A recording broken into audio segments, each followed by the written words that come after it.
everyone, it's Sarah Bordelon, Chief Operating Officer here at 3G Properties Group. I wanted to take a minute and share with you a new series that we're going to have coming out. It's going to be about 12 to 15 videos taking you behind the scenes of property management. So what happens to your property once you get into management? What does a property manager do for you?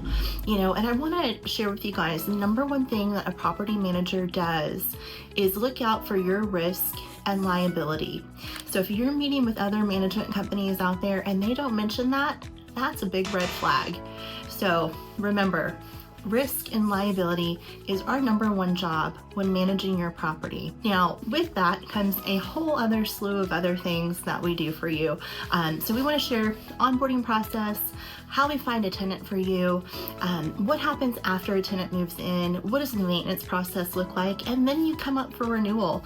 What does that look like for you? Or we have to put your property on the back on the market, your tenant's moving out. So we're going to share that with you, and along the journey, if you have any questions, please reach out to us and we'll be happy to talk to you.